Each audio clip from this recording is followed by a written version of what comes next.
अस्सलामुअलैकुम, आप देख रहे हैं प्रोग्राम रिपोर्ट कार्ड। मैं हूं मुबश्शिर हाशमी। सबसे पहले टीम जियो और टीम रिपोर्ट कार्ड की तरफ से आप सभी को जश्न आज़ादी बहुत बहुत मुबारक हो।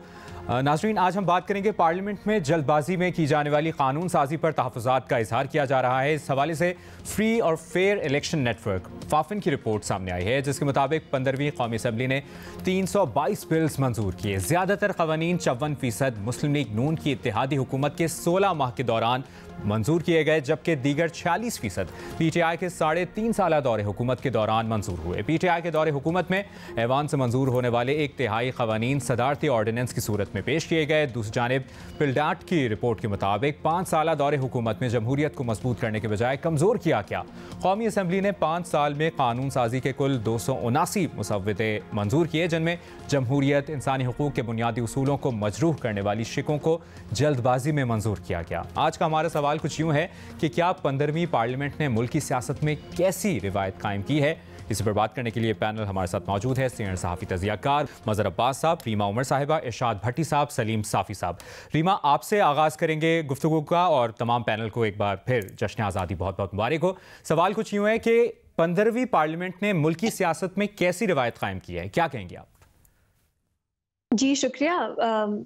चाहती तो मैं थी कि कुछ पॉजिटिव बात करूं आज 14 अगस्त के मौके पे, लेकिन अनफॉर्चुनेटली कुछ खास है नहीं जिसको हम सेलिब्रेट कर सकते हैं। खास तौर पे अगर हम नेशनल असेंबली की बात करें तो मेरा ख्याल है पिछले 5 सालों में हमने ना सिर्फ देखा है कि नेशनल असेंबली ने खुद इंटरनली जमहूरियत को और जो एक पार्लियामेंट की सैंक्टिटी होती है उसको नुकसान पहुंचाया है, बल्कि बाकी इदारे जो हैं उन्होंने भी पार्लियामेंट और नेशनल असेंबली बिलखुसूस उसको भी नुकसान पहुंचाया है। तो मैं पहले दूसरे हिस्से से शुरू करना चाहती हूँ कि जब हमने शुरू में देखा, जब PTI की हुकूमत थी तो आपने ऑर्डिनेंसेस का हवाला दिया। ये प्रेसिडेंट का और एक हुकूमत का पार्लियामेंट की जगह प्रेसिडेंट से ऑर्डिनेंसेस के जरिए कानून साजी करवाना और उससे हुक्मरानी करना, ये एक पार्लियामेंट की तौहीन है। पार्लियामेंट के फंक्शंस, आपने जो एक प्रेसिडेंट के पास एक्सेप्शनल पावर्स हैं कि बहुत इमरजेंसी सिचुएशंस में वो ऑर्डिनेंसेस पास करें, आपने उसको बिल्कुल नॉर्मलाइज कर लिया था पहले 3 साल जो हमने देखे इस नेशनल असेंबली के। उसके बाद आप देखें कि स्पीकर का क्या रोल रहा है। फैसल वाडा जो है वो नेशनल असेंबली में खड़े होके कहते थे कि इस मुल्क में सैकड़ों सियासतदानों को आप जो है पब्लिकली हैंग करें, उनको जीप्स के साथ बांध के उनको ये बोलने की इजाजत दी जाती थी। और हमने देखा और लोग जो इस मुल्क की एस्टैब्लिशमेंट के बारे में बात करते थे, इस मुल्क के सिक्योरिटी स्टेट होने के बारे में बात करते थे, उन्हें बोलने ही नहीं दिया जाता था।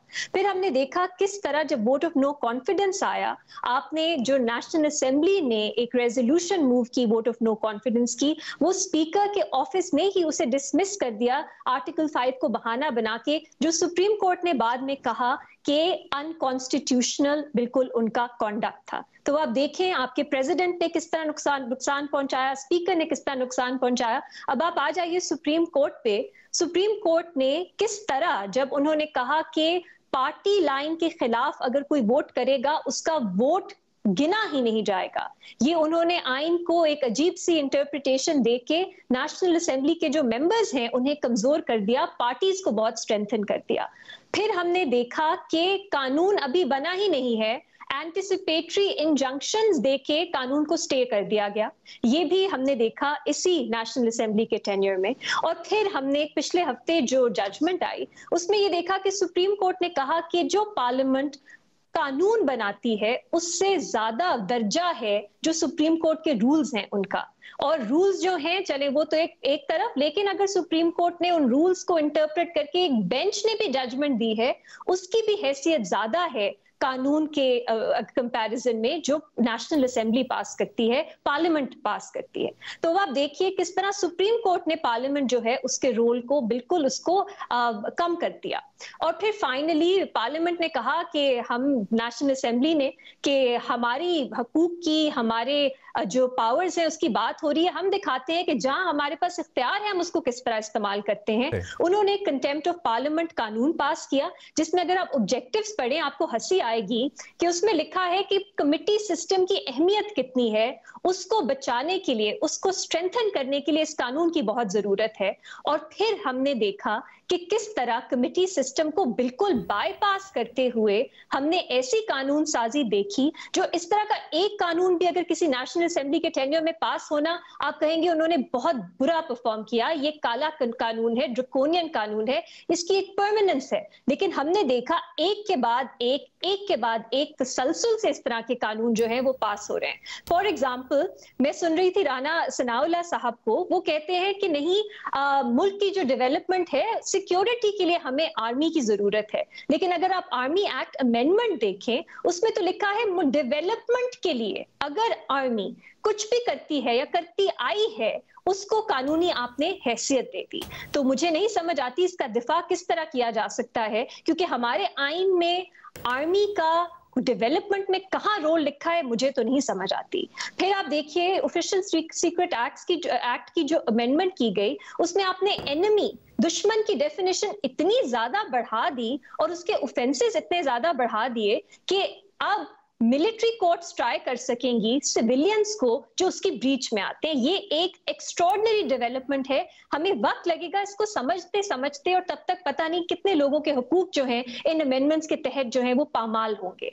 और फाइनली हमने देखा मजहब के नाम पे जो कवानीन है जिनको इतनी बुरी तरह मिसयूज किया जाता है लोगों के खिलाफ वेस्टेड इंटरेस्ट के लिए, उनको बेहतर बनाने की बजाय उनको हमने देखा और मजीद सजाएं बढ़ा दी गई। और ये भी किस तरह हुआ, किस कमिटी ने इनको पास किया, किस बुनियाद के ऊपर किया, हमें ये नहीं मालूम, क्योंकि बुलडोज किए गए ये कवानीन।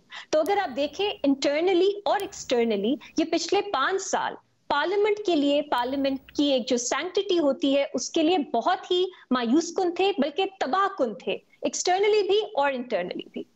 रीमा, आप ये कह रही हैं कि तबाहकुन और मायूसकुन थे। मजहर अब्बास साहब, 15वीं पार्लियामेंट ने मुल्क की सियासत में कोई बेहतर रिवायत कायम की, या आपकी भी राय यही है? देखिए, पहले तो सबको जश्न आज़ादी मुबारक हो। आज़ादी के माने हमें पता हो ना हो, लेकिन हम जश्न ज़रूर मनाते हैं। आज़ादी हमने अंग्रेज़ों से हासिल की, हमने तहरीक आज़ादी में बढ़ चढ़ के हिस्सा लिया, लेकिन हमने उन्हीं कवानीन को अपने यहाँ लागू किया जो तहरीक आज़ादी को कुचलने के लिए बनाए थे अंग्रेज़ों ने। हमने उन्हीं कवानीन को, आज भी आप देख लें, 1857 का कानून आपको मिल जाएगा, 1861 का कानून मिल जाएगा, 1923 का कानून आपको मिल जाएगा। और आज जब हम ये पार्लियामेंट रुखसत हो रही है और रुखसत हुई है, तो इस पार्लियामेंट के क्रेडिट में यह है कि इसने उन सारे काले कवानीन को तहफ़्फ़ुज़ दिया और ज़्यादा ताकतवर बनाया, ताकि वो आज के जो लोग हैं, आज की जो मज़ाहमती आवाज़ें हैं, उनको किस तरह कुचला जा सकता है उसको आगे बढ़ाएं। कल वो खुद इसका शिकार हो सकते हैं, शायद उनको ये अंदाज़ा नहीं है। बदकिस्मती यह है कि इस साल जो कुछ हुआ, ख़ास तौर पे इस साल की मैं इसलिए बात कर रहा हूँ कि ये गोल्डन जुबली ईयर था 1973 के आइन का। बिल्कुल, हमने आइन को बनाए हुए, 1973 के आइन को बनाए हुए 50 साल हो गए। मुझे नहीं पता कि हमारे कितने लोगों ने, कितने पार्लियामेंटेरियन ने वाकई ये आइन पढ़ा है या नहीं पढ़ा। हमने बहुत से कवानीन बनाए हैं। आज जब हम ये गुफ्तगू कर रहे हैं तो इसी सूबे का एक जर्नलिस्ट जो है वो कल मारा गया, KTN का ब्यूरो चीफ। और इन 5 सालों में आप अंदाज़ा करें कि इन 5 सालों में, वैसे तो आप पिछले 10, 15, 20 सालों में जो जर्नलिस्ट मारे गए हैं, लेकिन इन सालों में, इन 5 सालों में जो जर्नलिस्ट मारे गए उनकी लिस्ट उठा लें आप, क्या किसी एक जर्नलिस्ट के कातिल को भी गिरफ्तार किया गया या उसकी रिपोर्ट ही कम से कम सामने लाई गई? उसकी नहीं हुआ। ये आज़ादी सहाफ़त को तहफ़्फ़ुज़ देने के बजाय आज़ादी सहाफ़त को सप्रेस किया गया और दबाया गया। हमने जिन उसूलों की बुनियाद पे पाकिस्तान बना, जो कायद आज़म, ये मुल्क एक जमहूरी जद्दोजहद के ज़रिए बना था। इस मुल्क की करारदाद जो थी, अगर आप उठाएं 1940 की करारदाद, तो किसी ड्राइंग रूम में नहीं बनी थी। एक जलसा-ए-आम में करारदाद मंजूर हुई थी। यानी वो सियासी सोच थी जिसकी बुनियाद पे पाकिस्तान की तहरीक चली। पाकिस्तान बनने के बाद जिना एक अच्छे न सिर्फ ये कि एक बैरिस्टर थे, रूल ऑफ लॉ पे यकीन रखते थे, वो शहरी आज़ादी पे यकीन रखते थे, वो आज़ादी इजहार पे यकीन रखते थे। हमने उसमें किसी जानिब हमें प्रोग्रेस नज़र नहीं आती। इन 5 सालों का अगर आप सिर्फ इन 5 सालों का आप जायज़ा लें या 15 सालों का अगर आप जायज़ा लें तो 6 वज़राए आज़म तब्दील हुए इन 15 सालों में। इन 5 सालों में 2 हुकूमतें तब्दील हुई और 2 वज़ीर आज़म आए। हम इसको हाइब्रिड सिस्टम की कंटिन्यूटी कहें, हर जगह हमें कहीं ना कहीं कोई बाप नज़र आ जाता है, कहीं कोई और जमात नज़र आ जाती है। हम किसी को ला के बैठा देते हैं, फिर जो लोग ला के बैठाते हैं वही लोग किसी को उठा के फेंक देते हैं और पार्लियामेंट खामोशी से इन सारी ये खेल तमाशा देखती रहती है और इसका हिस्सा बनती रहती है। हमने कोई भी ऐसा काम नहीं किया कि जिसकी बिना पे हम ये कह सकें कि हमने जमहूरियत को मजबूत किया है, जिसकी बिना पे हम ये कह सकें कि हमने आईन को मजबूत किया है। हमने अदालतों का अगर आप जायजा लें तो अदालतें पार्लियामेंट से ज्यादा पॉलिटिसाइज हो गई। हमारी अदालतों ने पिछले 15 सालों में जो गुल खिलाए हैं, वैसे तो पिछले 75 साल की बात कर लें, लेकिन पिछले 15 सालों में जो गुल खिलाए हैं, हमने तो ख्वाब देखे थे आजाद अदलिया के। हमें क्या पता था कि आजाद अदलिया में बैठे लोग जो है सियासी जमातों के आलाकार बनते जाएंगे। हमें क्या पता था कि ये जद्दोजहद जो की जा रही है, इसके नतीजे में अदलिया ग्लैमराइज्ड हो जाएगी, पॉलिटिसाइज हो जाएगी, पोलराइज्ड हो जाएगी। रूल ऑफ लॉ के बजाय हमने जो है वो आईन को जो है वो तहोबाला कर दिया। ये जो पार्लियामेंट अभी रुखसत हुई है, इसने क्या किया? पंजाब और खैबर पख्तूनख्वा में आज जो निगरां बैठे हुए हैं, क्या उन्हें निगरां कहा जा सकता है? क्या वो आईन के तहत बैठे हुए हैं? क्या उन्होंने 90 रोज में इलेक्शन करा के घर जाना था या नहीं जाना था? क्या ये हुकूमत जो जस्टिफाइड कर रही है और अब जो खबरें आ रही हैं कि ये भी इलेक्शन जो आम इंतखाबात 90 रोज नहीं करेंगे, तो ये मेरा और आपका काम, मैं तो कन्विंस्ड हूं इस बात पे कि पाकिस्तान डेमोक्रेटिकली कमजोर हुआ है और कमजोर हुआ है। हम सियासी तौर पे कमजोर हुए हैं, बहैसियत कौम हम जवाल पजीर हैं, हम बिखरे हुए हैं, हम फिरकों में बिखरे हैं, हम लिसान में बिखरे हुए हैं। हमने एहसासे महरूमी का जो है वो लिबादा ओढ़ा हुआ है। एहसासे महरूमी का एहसास होना हम में नहीं है। हम महरूमी का एहसास होगा तो मुझे एहसासे महरूमी का पता चलेगा। मुझे पता ही नहीं है एहसासे महरूमी का। किसी को ओहदा देने से एहसासे महरूमी किसी सूबे की कम नहीं होती। वहां के लोगों की महरूमियों को खत्म करने से एहसासे महरूमी खत्म होती है। इसमें नाकाम रही है हमारी सियासी जमातें भी, हमारी इस्टेब्लिशमेंट भी, हमारी अदलिया भी, और बदकिस्मती से मीडिया ने भी वो किरदार अदा नहीं किया। बहुत अहम पॉइंट्स आपने रेज किए।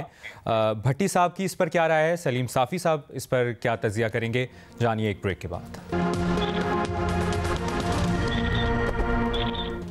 ब्रेक के बाद प्रोग्राम रिपोर्ट कार्ड में खुशामदीद। आपने रीमा उमर और मज़हर अब्बास साहब की राय जानी कि क्या 15वीं पार्लियामेंट ने कोई बेहतर रिवायत कायम की या नहीं, और अब साफ़ी साहब और इरशाद भट्टी साहब से उनकी राय लेंगे। साफ़ी साहब, आप क्या कहते हैं, इस पार्लियामेंट ने, 15वीं पार्लियामेंट जिसका हम जिक्र कर रहे हैं, आपने दीगर तजियाकारों की भी राय सुनी है, मुल्की सियासत में कोई बेहतर रिवायत कायम करने में कामयाब हुई? देखिए, एक तो बुनियादी बात यह है कि ये पार्लियामेंट नाजायज़ तरीके से तख्लीक की गई थी, और ये जो 2018 के इलेक्शन थे वो इलेक्शन नहीं थे, बल्कि वो सिलेक्शन थे, और ये किसी भी सूरत अवाम की हकीकी नुमाइंदा पार्लियामेंट नहीं थी।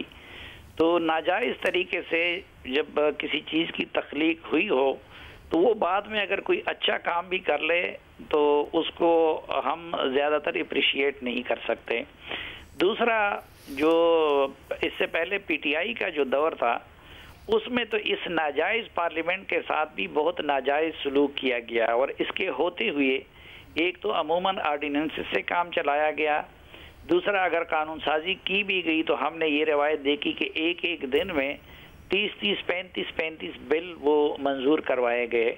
और तीसरा, उस वक़्त भी ये लग रहा था कि पार्लियामेंट को बाहर से कहीं चला रहा है, और हकीकत ये है कि एक इदारे के एक वो मामूली से ओहदेदार जो है वो पार्लियामेंट को डिक्टेट करते थे। वो बिल पास करवाना हो, वो किसी को वोट एतमाद का वोट दिलवाना हो, तो पहले तो उस नाजायज़ पार्लियामेंट की वक़्त मज़ीद घट गई थी उस दौर में।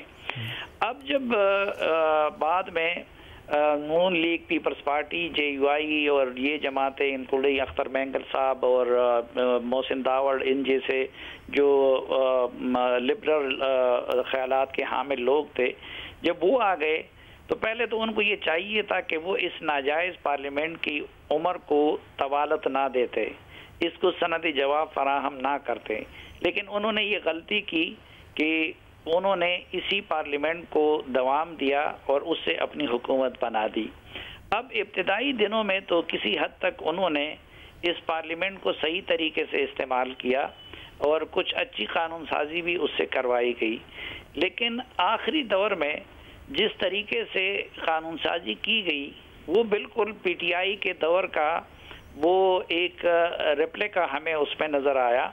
और जैसे कि ये PDM और पीपल्स पार्टी वगैरह का दौर ना हो बल्कि PTI का दौर हो, तो ये जो आखिरी दौर की कानून साजी है वो मैं समझता हूँ कि वो इस हुकूमत में शामिल लोगों के लिए भी मुस्तकबल में एक दाग रहेगा, और ये भी उनके दामन पे एक दाग रहेगा कि उन्होंने एक नाजायज़ और कठपुतली पार्लियामेंट को क्यों सनद जवाज़ फराहम किया और उसकी उम्र क्यों बढ़ाई। सही। भट्टी साहब, बाकी तीनों तजियाकारों की तकरीबन एक ही राय है इस मुतालिक, आपकी कोई राय मुख्तलिफ है?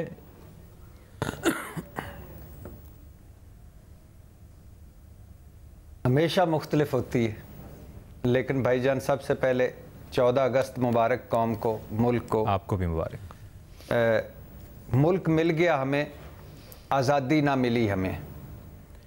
आज 75 साल गुजर गए हैं, कायदे आज़म साहब सिर्फ नोटों पर हैं, आइन सिर्फ किताबों में है, कानून सिर्फ गरीबों के लिए है। हम 75 साल गुजर गए, हमने आधा मुल्क गंवा कर भी कुछ ना सीखा। इलामा इकबाल का ख्वाब, कायदे आज़म का पाकिस्तान, जमहूरियत, सिविलियन बालादस्ती, वोट की इज़्ज़त, सारे ख्वाब ही रह गए। एक तरफ महल और दूसरी तरफ झोंपड़ियाँ, वो भी टपकती हुई छतों वाली झोंपड़ियाँ। तो 14 अगस्त मुबारक हो कौम को, गुलाम कौम को आज़ादी मुबारक हो। भाईजान अब आ जाइए सवाल पे। काश साथ ये भी बता देते कि ये जो 1310 घंटे और 47 मिनट जो काम किया इस असम्बली ने, कौमी असम्बली में ने, इस 1310 घंटे और 47 मिनट में हमारे लिए कितना काम किया, यानी इस आवाम को उन 1310 घंटों में से कितने घंटों, कितने मिनटों का फ़ायदा पहुंचा। 322 बिल्स मंजूर हुए। और ये असम्बली जब शुरू हुई थी तो उम्मीदों, उमंगों, जोश, वलवले से शुरू हुई थी। नए पाकिस्तान की असम्बली थी, तहरीक इंसाफ जीत कर आई थी, मगर वो उम्मीदें पूरी ना हुई। हम प्रोजेक्ट इमरान खान की बात करते हैं, और लेकिन ये तो तब कोई अचंभे की बात हो जब इस मुल्क में प्रोजेक्ट भुट्टो ना आया हो, प्रोजेक्ट नवाज शरीफ ना आया हो। हम धांधली की बात करते हैं, RTS की बात करते हैं।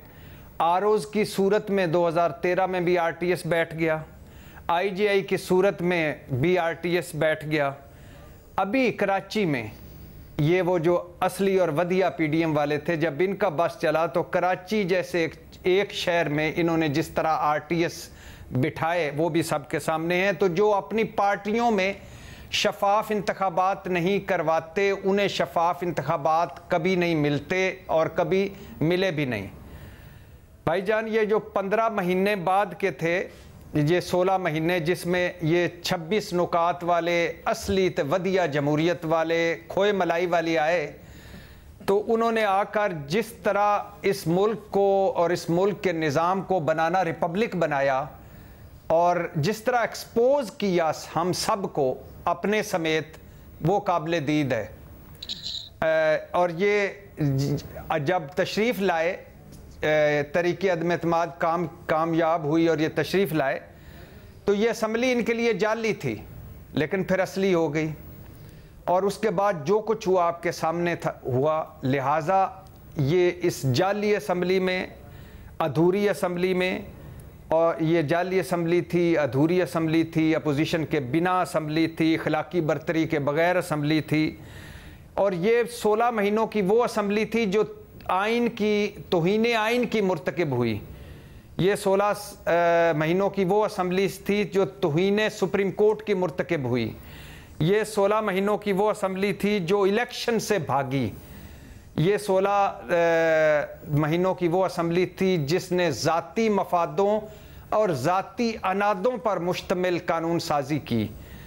और मैं नहीं कह रहा, आपके आखिरी दिन जिनको जाग आई और पहले वो इसी असम्बली में बैठे रहे, जिस तरह आखिरी दिन बिलावल भुट्टो को एक इंटेलेक्चुअल ख्याल आया कि प्रेसिडेंट जरदारी और नवाज शरीफ वो सियासत करें कि हम वो वाली ना करें जो वो कर चुके हैं, वो वाली करें कि मैं और मरियम, यानी माइंड सेट देखें कि मेरे और मरियम के अलावा कोई बंदा ही कोई नहीं है, सुनियाँ हो जान गलियाँ विच मिर्ज़ा यार फिरे, यानी हमने ही आगे इस मुल्क को रूल करना है। तो लिहाजा हमारे लिए जो अब फूल बिछाएं, बहारो फूल बरसाओ, हम आ रहे हैं।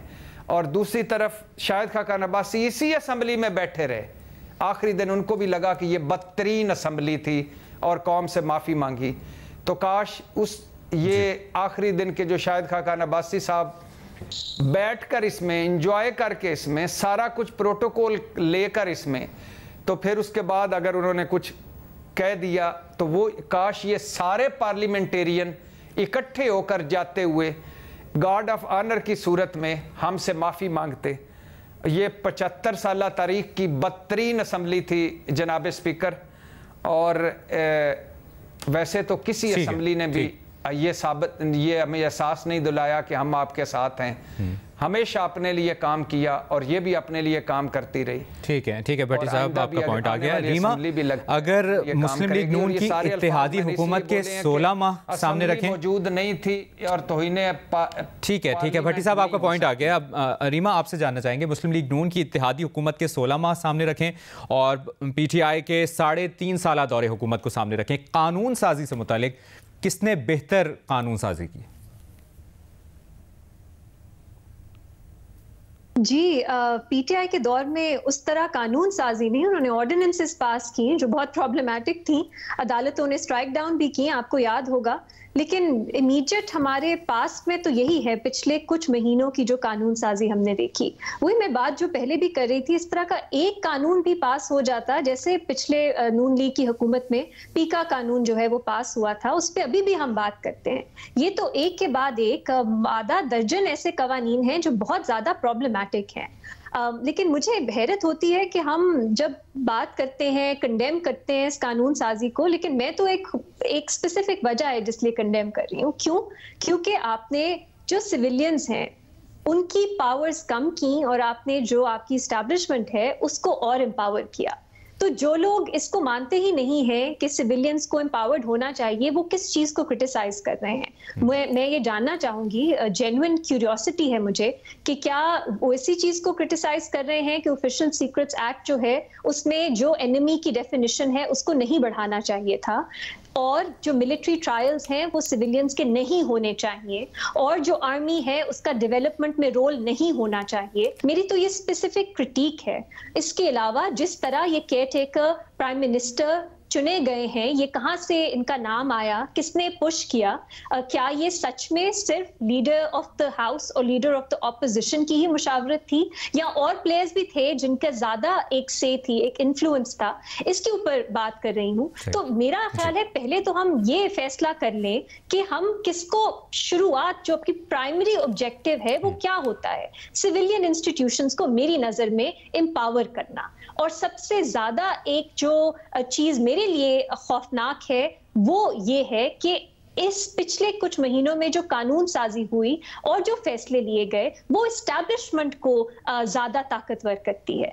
तो ये कहना कि अपने मफादात के लिए किया और ये जो कानून साजी हुई है उससे तो मुझे ये नजर नहीं आता, क्योंकि जिन कवानीन पे हम तनकीद कर रहे हैं, सबसे ज्यादा तनकीद हो रही है वो आपकी रियासत, एस्टैब्लिशमेंट खास तौर पे उनको एम्पावर करती है, उनकी अकाउंटेबिलिटी जो है उसको कम करती है एज कंपेयर टू सिविलियंस। तो इस पे अगर हमारी एक कंसेंसस हो जाए, मीडिया में ही हो जाए, जो लोग बात करते हैं इश्यूज पे, एनालिस्ट्स हैं, जर्नलिस्ट हैं, उनमें भी तो नहीं है Mubashshir. That's the question, this is the tragedy कि हम में जमहूरियत की हम बात करते हैं लेकिन हम एक्सपेक्ट करते हैं कि सिर्फ पॉलिटिकल पार्टीज जमहूरियत लाएंगी इस मुल्क में, लेकिन हमारा अपना क्या रोल रहता है उसमें? हम अपने एनालिसिस में क्या जमहूरियत को ही स्ट्रेंथन करना चाहते हैं, या हम कभी कभी बन जाते हैं फैसिलिटेटर्स उन पावर्स के जो बिल्कुल गैर जमहूरी हैं, जो आइन में हमारा उनका कोई रोल नहीं है सियासत में, लेकिन वही अहम फैसले वही करते हैं, अहम स्टेक होल्डर वही हैं। तो ये मेरा ख्याल है एक कॉन्ट्रडिक्शन है। पहले इसको तो हम सुलझा लें, फिर हम आगे जाके देखेंगे कि जमहूरियत पार्टीज में है कि नहीं, एंड सो ऑन। तो ये मुझे समझ नहीं आती कि जो लोग चाहते ही नहीं है कि आपकी पार्टीज, आपकी जमहूरियत स्ट्रेंथन हो, जो चाहते हैं कि एस्टैब्लिशमेंट का रोल हो इन सब मामलात में, वो किस चीज पे तनकीद कर रहे हैं वो भी ओपनली करें। क्या मिलिट्री ट्रायल्स होने चाहिए इस मुल्क में सिविलियंस के? क्या ऑफिशियल सीक्रेट्स एक्ट का जो दायरा कार है उसको इस हद तक बढ़ाना चाहिए? क्या आर्मी का डेवलपमेंट में, बिजनेस में रोल होना चाहिए? ये हैं अहम सवालात जो हमने पिछले कुछ अरसे में देखा है कि इनका जो जवाब है वो गैर जमहूरी है, अनफॉर्चुनेटली। सही। मजहर अब्बास साहब, एक तो जो रीमा साहिबा बात कर रही हैं उसमें आप क्या ऐड ऑन करना चाहेंगे, और फिर ये सवाल भी है कि फिर बेहतरी कैसे लाई जाएगी, कौन किरदार अदा करेगा, कैसे किरदार अदा किया जाएगा? देखिए, सारा मसला सोच का है। बहुत सी बातें ऐसी हैं जो हम इस पर कर सकते हैं, बहुत सी ऐसी बातें हैं जो हम नहीं कर सकते। ये नहीं कि मैं करना नहीं चाह रहा, लेकिन मुझे पता है कि मैं करूंगा तो वो ऑन एयर नहीं होगी। जरा गौर तो करें, अभी बहुत ज़्यादा पार्लियामेंट, मैंने खुद पार्लियामेंट पे तनकीद की है, मैंने खुद सियासी जमातों पे तनकीद की है।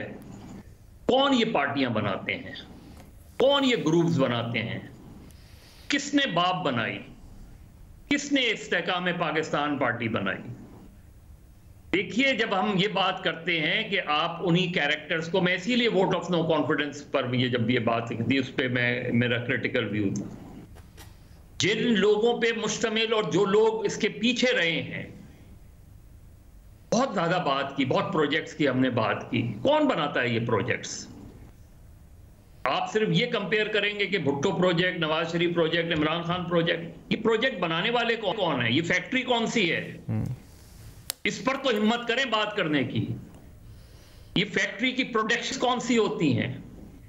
कौन ने कौन लोग प्रोड्यूस करते हैं और क्यों प्रोड्यूस करते हैं?